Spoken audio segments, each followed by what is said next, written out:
Hello students, हमने last period तक rock and mineral ये चैप्टर हमने कंटिन्यू किया था। उसमें रॉक का फॉर्मेशन कैसे होता है और उसके टाइप्स कौन से होते हैं ये सीखे हैं। तो रॉक्स के मेनली 3 टाइप्स है, इग्नियस, सेडिमेंट्री एंड मेटामॉर्फिक। उनकी प्रोसेस कैसे होती है, उनके टाइप्स कौन से होते हैं, वो हमने सारे डिटेल्स में देखे थे। तो आज से हमारा नया जो सब टॉपिक है मिनरल, वो हम आज पढ़ने वाले हैं।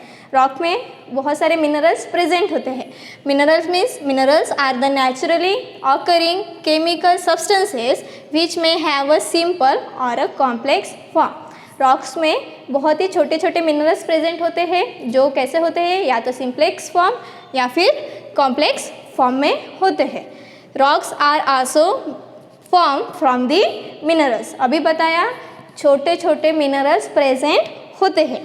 सो मिनरल के 2 टाइप्स है। Minerals can be of 2 types. First is the metallic mineral and second one is the non metallic minerals. तो metallic mineral means the minerals from which useful metals can be extracted are called metallic minerals. ऐसा mineral है जहाँ से हम जो ORS है वो उसे डिवाइड करके, मतलब उसे एक्सट्रैक्ट करके हम एक नया सब्सटेंस या फिर नया उसका यूज़ कर सकते हैं, उसे कहते हैं मेटालिक मिनरल्स। तो मेटालिक मिनरल्स के एग्जांपल्स हैं hematite, bauxite, pyrite and calamite. These are the 4 examples of minerals. Now the non-metallic minerals. Non-metallic means the minerals resources which do not contain a metals are called non-metallic minerals. ऐसा mineral जहाँ पर कोई भी metal present नहीं है, इसे कहेंगे non metallic minerals. इसके भी कुछ एग्जांपल्स है जो कि है coal, petroleum, limestone and uranium. There are 4 examples of mineral. First is coal, petroleum, limestone and uranium. Now, uses of rocks and minerals. We use various rocks and minerals in our daily life in different ways. आपको पता है rocks हम हर जगह और हर अलग अलग वे से हम यूज करते हैं। तो first we get useful metals from rock. Rock से हमें यूजफुल मेटल्स मिलते हैं जो कि होते हैं metallic mineral. Different metals are extracted और माइन फ्रॉम मिनरल्स। बहुत ही डिफरेंट मेटल भी हमें किससे मिलते हैं, मेटालिक मिनरल से मिलते हैं। Now the second ores. Ores means metals that are obtain from metallic minerals. Metallic mineral से जो मेटल्स हमें फॉर्म होंगे उसे हम कहेंगे ओरस। ये आपको टेक्स्ट बुक में अंडरलाइन करनी है, साथ ही में आपको डेफिनेशन ओरस की भी आपके नोटबुक में लिखनी है। नाउ तो कुछ मेटल्स हैं जो हमें फॉर्म होते हैं वो कहाँ से, जैसे कि फॉर एग्जांपल आयरन ये मेटल है। आयरन ये मेटल कहाँ से मिलता है हमें, हेमेटाइट ओरस नाम का जो मेटल है, मिनरल है, वहाँ से हमें मिलता है। Aluminium metals is form from the bauxite ORS. Now the copper metal it is obtained from pyrite orus. Zinc metal it is obtained from calamine orus. ये कुछ मेटल्स है जो हमें इस ओरस से फॉर्म होते हैं। तो ये भी बॉक्स आपको मीन्स पॉज करके आप इसे स्क्रीनशॉट निकालो या फिर ये आपको बॉक्स वहाँ पर लिखना है। ओके ना, तो जैसे हमने मेटालिक के और नॉन मेटालिक के यूजेस डेफिनेशंस देखी है, तो ऐसे मेटल्स हमारे डेली लाइफ में भी यूज़ होता है। कहाँ कहाँ पर यूज़ होता है, this metals are commonly use for making utensil, machines, furniture, wires etcetera. जैसे कि हमारे घर में बहुत सारे बर्तन हैं, वहाँ पर कुछ ज्वेलरीज भी हमारे घर में प्रेजेंट होती है, उसमें भी अलग अलग टाइप के रॉक्स मीन्स मिनरल्स भी वहाँ से मिलते हैं। Precious metals like gold, silver and platinum are used for making jewelry.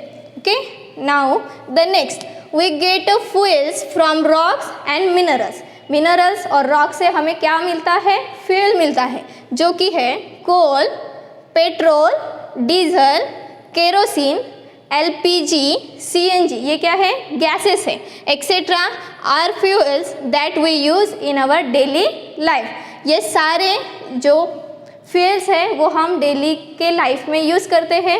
Okay, now the coal. Coal ज्याला आपण मराठीमध्ये कोळसा असं सुद्धा म्हणतो. Coal is form from the remains of plants and other vegetation that live millions of years ago. Coal कहाँ से form होता है?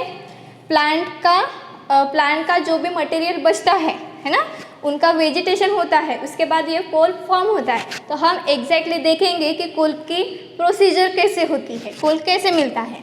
ठीक है, ये हमारे प्लांट्स है ना, उसके कुछ means million year ago it is dying plants and dense forest got up buried under the marshy region and started to decay. वो क्या होता है, ज़मीन मतलब अगर ये एक झाड़ या फिर कोई भी आपत्ति आई तो उनके वजह से जो पेड़ है हमारे वो गिर जाते हैं, है ना. गिरने के बाद वो ज़मीन के अंदर चले जाते हैं. उसके बाद क्या होता है, with the time sand and some other sediments cover them. कुछ सालों के बाद, इसे ऐसा नहीं है कि ये 1 मंथ की प्रोसीजर है या फिर 1 साल की प्रोसीजर है, ये मिलियंस ईयर्स लगते हैं कोल्स फॉर्म होने के लिए, है ना. फिर उसके बाद सैंड या फिर कुछ भी सेडिमेंट्स की लेयर है वो वहाँ पर लेयर्स फॉर्म होती है. और कुछ दिनों के बाद over the years extreme heat pressure converts them into coal. उनके जगह पर प्रेशर और हीट दोनों मिलते हैं, इनकी वजह से हमारे पास क्या फॉर्म होता है, कोल. ठीक है, पहले ट्री क्या हुई, डाई हुए, उसके बाद कुछ सालों के बाद, है ना, उनके ऊपर सेडिमेंट्स की लेयर आने के बाद हमें क्या मिलता है, कोल मिलता है. Coal is use as coal के बहुत सारे यूजेस है, जैसे कि cooking, for producing electricity in power plants, now in a steam engine. So there are mainly 3 uses. First is the coal is used as a fuel for cooking, for producing electricity in a power plant, and coal is used as a fuel in a steam engine also.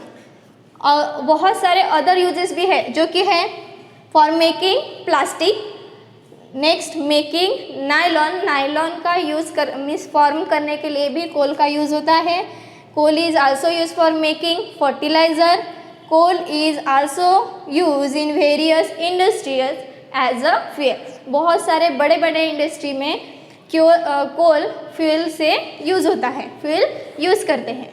Now the petroleum का second name है crude oil, has several names. इसके और भी अलग अलग uses names है, जैसे कि rock oil, fossil fuel, black gold and liquid sunlight, है ना. Petroleum is known as crude oil, rock oil, fossil fuel, black gold, इसे क्या कहते हैं, ब्लैक गोल्ड भी कहते हैं, एंड लिक्विड सनलाइट. ओके, तो ये पेट्रोल कैसे फॉर्म होता है, मतलब पेट्रोलियम है ना, पेट्रोलियम में बहुत सारे एग्जांपल्स हमने देखे हैं, तो उसका फॉर्मेशन कैसे होता है वो देखेंगे. Millions of years ago aquatic plants and animals died and got settle to the ocean floor. जब ओशियन में मिलियंस ईयर्स के पहले जैसे हमारा कोल फॉर्म होता है उसे मिलियन ईयर लगते हैं, वैसे ही पेट्रोलियम फॉर्म होने के लिए मिलियंस ईयर लगते हैं. ओके, जो एक्वेटिक एनिमल्स हैं, मतलब जो पानी के अंदर कुछ लिविंग थिंग्स प्रेजेंट होते हैं, आपको पता है ना, वो जब मीन्स डाई हो जाते, वो डाई होने के बाद कहाँ पर नीचे बैठ जाते, they are settle down into the ocean. ना, फिर सेटल डाउन होने के बाद ये कुछ आपको इस तरीके का वो दिखता है ना, मतलब वो डाई हो जाने के बाद, डाई होने के लिए आपको पता है मिलियंस ईयर्स लगते हैं एक्वेटिक एनिमल्स को. इसके बाद उस जो डाई फिशेज है या फिर एक्वेटिक एनिमल्स है उनके ऊपर कुछ लेयर्स फॉर्म होने लगते हैं. उस लेयर फॉर्म होने के लिए भी 150 साल या फिर मिलियंस ईयर्स लगते हैं. कौन कौन से स्टेज है, जैसे कि सैंड आ जाते हैं, बिग स्टोन आ जाते हैं उसके ऊपर. With the time sand and some other sediments cover them. Sediments आपको पता है, अभी सेडिमेंट्स वर्ड्स बहुत बार हमने यूज़ किया है. कुछ सेडिमेंट्स के लेयर उसके ऊपर आ जाते हैं. उसके बाद it is converted into fossil. किस में कन्वर्ट होते हैं, फोसाइल में कन्वर्ट होते हैं. Now with the time extensive heat and pressure it changes into petroleum. उस फोसाइल में कुछ सालों बाद प्रेशर और हीट आ जाने के बाद, मतलब प्रेशर आ जाते हैं, बहुत सारे लेयर्स फॉर्म हुए कि उनके प्रेशर आ गया, फिर वहाँ पर पेट्रोलियम फॉर्म होता है। तो ये स्टेप है पेट्रोलियम कैसे फॉर्म होता है, वो मीन्स फॉर्मेशन ऑफ पेट्रोलियम ना। जैसे कोल के बहुत सारे यूजेस हैं, वैसे ही पेट्रोलियम के बहुत सारे यूजेस हैं। The main use of petroleum is as a fuel. सबको पता है पेट्रोलियम का यूज़ किस में करते हैं, एज अ फ्यूल हम करते हैं in a different form. Just like we get LPG, CNG, petrol, diesel and kerosene from the petroleum. इस पेट्रोलियम के कितने एग्जाम्पल्स हैं? First is the LPG, CNG, petrol, diesel and kerosene. Petroleum से हमें 5 fuel मिलते हैं जो कि है LPG, CNG, petrol, diesel and kerosene. Okay now, तो पेट्रोलियम के इतने ही यूजेस नहीं है, इसके बाद भी बहुत सारा पेट्रोलियम मीन्स फ्यूल बहुत जगह पर यूज होता है, जो कि है it is use as a fuel in automobiles and in making chemicals, paint, plastic, fertiliser, medicine बनाने के लिए भी पेट्रोलियम का यूज होता है, cosmetic, it is also use to produce electricity. देखो पेट्रोलियम के कितने सारे यूजेस हैं, जैसे कि इस इमेज में आप देख रहे होंगे कि नायलॉन का शर्ट दिया है, नायलॉन के शर्ट में भी petroleum as a fuel use होता है। Nail paint, shoe polish, plastic balls है ना, प्लास्टिक के बॉटल्स बहुत सारे हैं जो कि यहाँ पर दिया है, फर्टिलाइज़र है ना, मेडिसिन है, कॉस्मेटिक्स है, उसमें भी यूज होता है। ओके नाउ द यूरेनियम, आपको पता है इसे क्या कहते हैं? Atomic plant. Okay, it is not a mineral but found with minerals. ये मिनरल नहीं है लेकिन मिनरल के साथ ये मिलता है। कौन सा सब्सटेंस है? Uranium. It is use for producing tremendous amount of energy, this energy is called nuclear energy. Uranium का यूज किस लिए होता है? सबसे ज़्यादा एनर्जी प्रोड्यूस करने के लिए यूरेनियम का यूज होता है। Atomic power plant use uranium two produce nuclear energy. जो आपको इमेज दिख रही है ये है एटॉमिक पावर प्लांट की। ये एटॉमिक पावर प्लांट सब means tremendous amount of energy produce करने के लिए काम आता है। Now we get gemstone from the rock. हमें रॉक्स पता है, अभी तो हमने बहुत सारे रॉक्स देखे हैं, लेकिन आपको पता है हम रिंग्स पहनते हैं। आपने बहुत सारे घर में किसी के मम्मी पापा या फिर ज्योतिष वगैरह देखो बहुत सारे रिंग पहनते हैं। ऐसे तो पहनना नहीं चाहिए, लेकिन उसे हम कहते हैं जेमस्टोन। तो कौन कौन से जेमस्टोन हमें हमारे तरफ दिखाई देते हैं? Diamond, ruby, blue sapphire and emerald. ये चारों रॉक का एक टाइप है ना, रॉक का टाइप है। Many minerals are very hard and found in the form of crystal. कुछ मिनरल्स ऐसे होते हैं जो कि बहुत ही हार्ड होते हैं। They are cut and polish into beautiful stones called gemstone. ये जेमस्टोन की डेफिनेशन अंडरलाइन करो और साथ ही में आपके नोटबुक में भी लिखना है जेमस्टोन किसे कहते हैं। तो ये जो रॉक हमें मिलता है ना, it is nothing but one type of rock. It is found in all area. Diamond, which is the example of gemstone?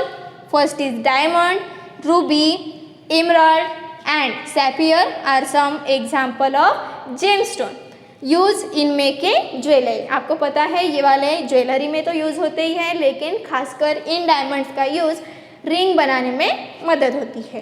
Okay ना, तो हमें ये कितना इम्पॉर्टेंट है आपने देखा होगा, जैसे कि कोल और पेट्रोलियम ये बनने के लिए मिलियंस ईयर लगते हैं। तो हमारी रिस्पॉन्सिबिलिटी है कि हम इसे कितना कंजर्व कर सकें। बहुत नेचुरल रिसोर्सेस है तो उसे हमें सारे यूजेस हमें कंजर्व करना है। Need to conserve natural resources. Okay, coal and petroleum are very useful natural resource of energy. आपको पता है कोल के बहुत सारे यूजेस है ना। पेट्रोल, अगर पेट्रोल नहीं होगा तो गाड़ी नहीं होगी, गाड़ी नहीं होगा तो ट्रांसपोर्ट नहीं होगा, कितने सारे प्रॉब्लम्स आएंगे। तो यही हमें बहुत ही केयरफुली यूज करना है। The consumption of this fuel is increasing day by day due to the large number of vehicle and industry. पहले के ज़माने में कैसा होता है, पहले एक ही व्हीकल रहती थी, करेक्ट, एक ही बस से हम सारे लोग आते थे जाते थे। लेकिन धीरे धीरे जैसे ज़रूरत के हिसाब से हमारे घर में, अभी देखो हर घर में गाड़ी है। पहले हर घर में बाइक होती है क्या? नहीं, अभी हर घर में बाइक दिखेंगी, हर घर में कार दिखेंगे आपको, है ना। However, there is a limited amount of this resource on the earth. इसके वजह से क्या हुआ, बहुत जो हमारा नेचुरल रिसोर्स है मतलब कोल और पेट्रोलियम वो बहुत ही कम अमाउंट में प्रेजेंट है। Once this resource are use up they will not be available again. अगर एक बार कोल और पेट्रोलियम टोटल फिनिश हो गया तो वो हमें मिलने के लिए मिलियंस ईयर लगेंगे, है ना। Also, burning of these fuels release harmful gases in the atmosphere causing air pollution which is the biggest health hazard.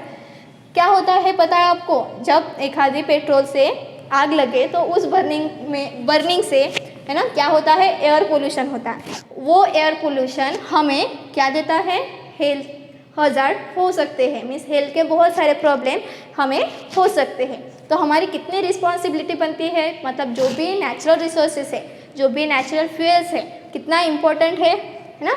Judicious and economical use of these resources can help us to conserve them and prevent pollution. अगर हमने सही तरीके से इसका use किए तो हम इस नेचुरल रिसोर्स को कंजर्व कर सकते हैं। We should conserve these fuels by using alternate resources of energy like solar energy, wind energy and water energy. हम ये कैसे बचा सकते हैं, है ना, सोलर एनर्जी का यूज़ करके, वाइंड एनर्जी का यूज़ करके एंड वाटर एनर्जी का भी यूज़ करके हम ये नेचुरल रिसोर्स कंजर्व कर सकते हैं। These are present in the unlimited quantities and do not cause pollution. अगर हमने सोलर एनर्जी, वाइंड एनर्जी और वाटर एनर्जी का अगर हमने यूज़ किया तो ये ऑलरेडी एनवायरनमेंट में प्रेजेंट है ना, जो कि हमें यूज़ करना है। तो आपको एक असाइनमेंट है जो कि है, जितने हमने कोल पेट्रोलियम मीन्स फ्यूल देखे हैं तो और मिनरल्स के जितने यूजेस देखे हैं एक पेज पे आपको पूरे राइट डाउन करने हैं। और यहाँ पर हमारा जो चैप्टर है रॉक एंड मिनरल वो वहाँ पर ख़त्म हो रहा है। इसके बाद का चैप्टर हम नेक्स्ट क्लास में देखेंगे। Thank you.